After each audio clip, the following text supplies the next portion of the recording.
Bismillahirrahmanirrahim. Assalamualaikum warahmatullahi wabarakatuh. Selamat pagi semuanya. Bertemu lagi dengan saya, Miss Hilda.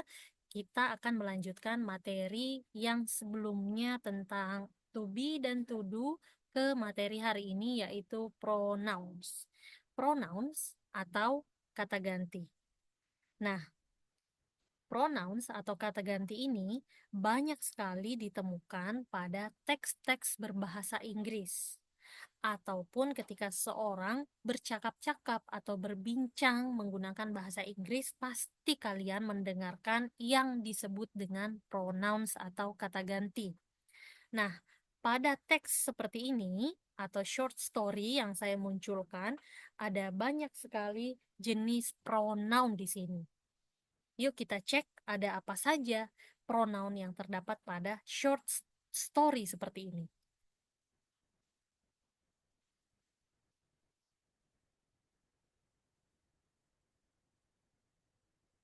Nah, semua yang berada di dalam kotak berwarna merah itu merupakan pronoun.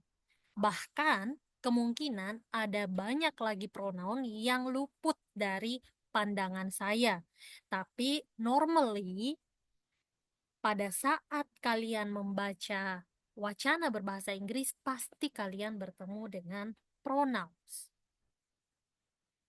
Nah, yang kalian lihat tadi sekilas ada I, you, they, we, she, he, it. Kemudian ada juga me, you, them, us, her, him, it. Nah, inilah yang akan menjadi topik perbincangan atau materi kita pada hari ini. Dan inilah yang dinamakan dengan pronouns atau kata ganti. Nah, kita akan membahas lebih lanjut tentang apa sih pronouns itu. Diawali dari fungsi. Apa sih fungsi dari pronouns? Pronouns basically fungsinya adalah untuk membuat teks atau sebuah wacana atau kalimat terdengar tidak tidak membosankan, menjadi jelas dan juga terdengar natural. Kalau tidak ada pronoun, maka teks tersebut akan terdengar boring, tidak jelas atau unclear, dan juga terdengar sangat tidak natural atau unnatural. Maksudnya seperti apa? Nah, contoh kalimat yang menggunakan pronoun di dalamnya. Yesterday, my sister, my brother, and I went to the park for a picnic. It was a sunny day, so we brought a blanket and some food. Nah, my sister, my brother, and I di situ digantikan oleh we. We adalah pronoun atau kata ganti dari my sister, my brother, and I. Dan inilah yang membuat kalimat ini menjadi tidak membosankan, jelas, dan juga terdengar sangat natural. Coba bedakan ketika sebuah kalimat atau sebuah paragraf tidak ada pronoun di dalamnya, maka sedikitnya dia akan tampak seperti ini. Yesterday, my sister, my brother, and I went to the park for a picnic.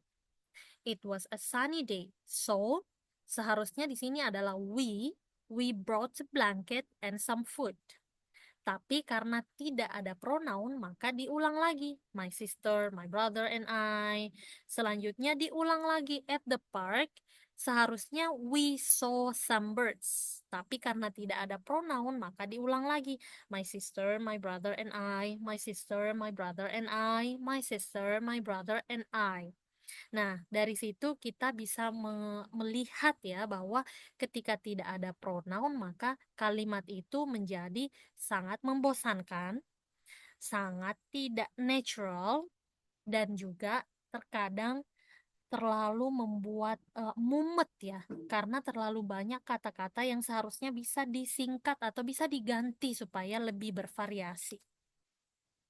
That's why we need to learn how to use pronouns agar bahasa Inggris kita lebih natural, kemudian kita bisa menggantikan, kita bisa memahami sebuah teks dengan sangat tepat. Jadi, pada hari ini kita akan membahas dua saja jenis pronouns, yaitu ketika ia menjadi subjek dan yang kedua ketika dia menjadi objek. Subjek ini adalah pelaku ya. Saya makan roti, kamu pergi ke pasar, mereka membeli baju. Jadi subjek ini adalah kamu sebagai pelaku. Sementara objek ketika kita dikenakan action atau dikenakan pekerjaan. Contoh, kamu mengirimkan saya sebuah surat. Kamu mencari saya. Kamu memberikan saya sebuah hadiah. Kamu memberi saya sebuah hadiah. Nah, itu saya di situ adalah objek atau sebagai pihak yang dikenakan pekerjaan atau yang terkena dampak dari sebuah aktivitas ya. Nah, itu disebut dengan objek. Nah, selanjutnya dalam bahasa Indonesia kita tidak terlalu mengenal pronoun atau kata ganti, atau setidaknya sangat berbeda dengan bahasa Inggris.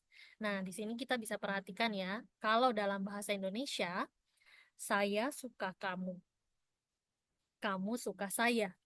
Baik dia sebagai subjek ataupun sebagai objek itu tidak berubah. Atau mereka mengunjungi kami mengunjungi mereka. Juga sebagai subjek dan sebagai objek tidak berubah. Nah, bagaimana dalam bahasa Inggris? Dalam bahasa Inggris, dia berubah atau ada perbedaan, terjadi sebuah perubahan. Contoh, I like you, saya suka kamu.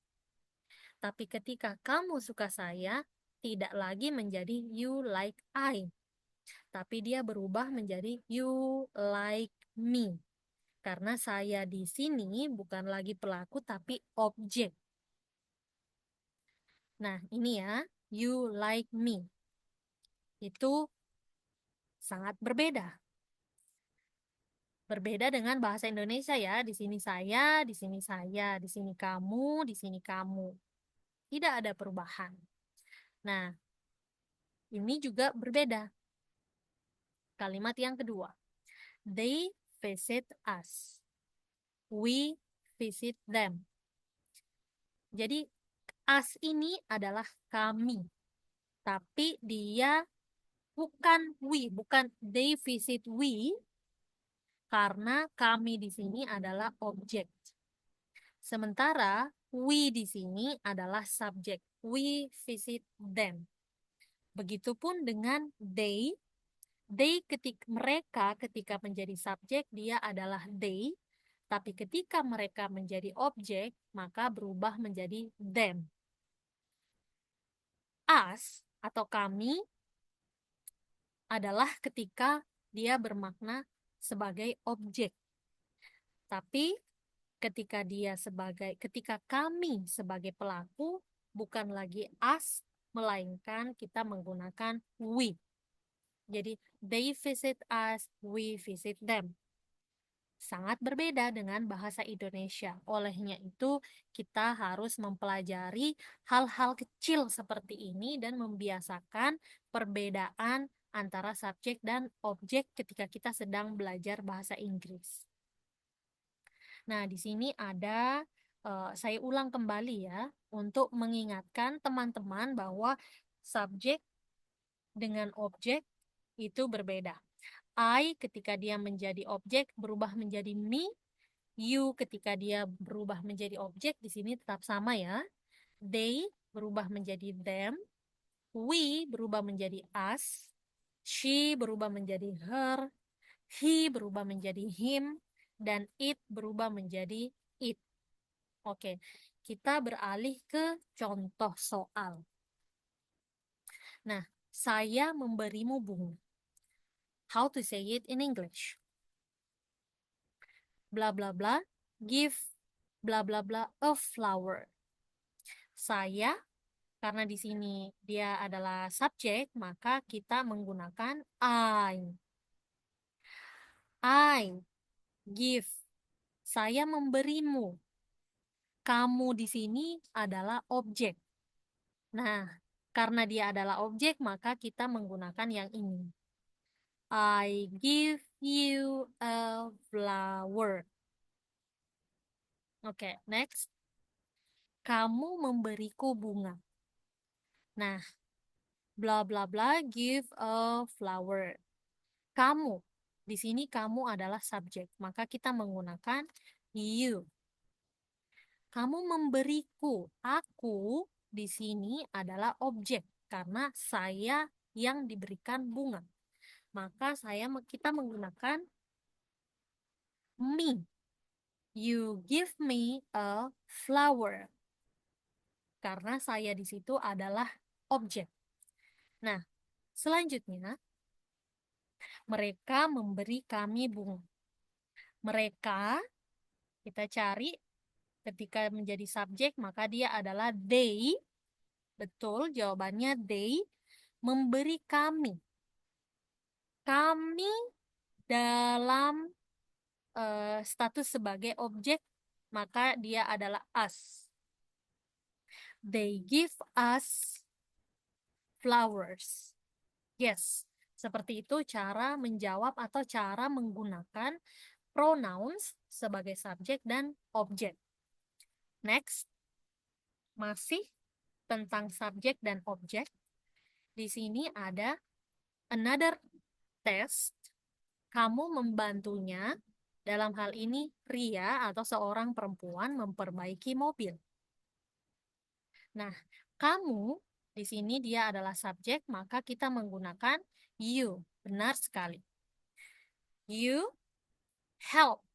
Nah, membantunya dalam kurung Ria berarti membantunya perempuan. Kita membantu seorang perempuan.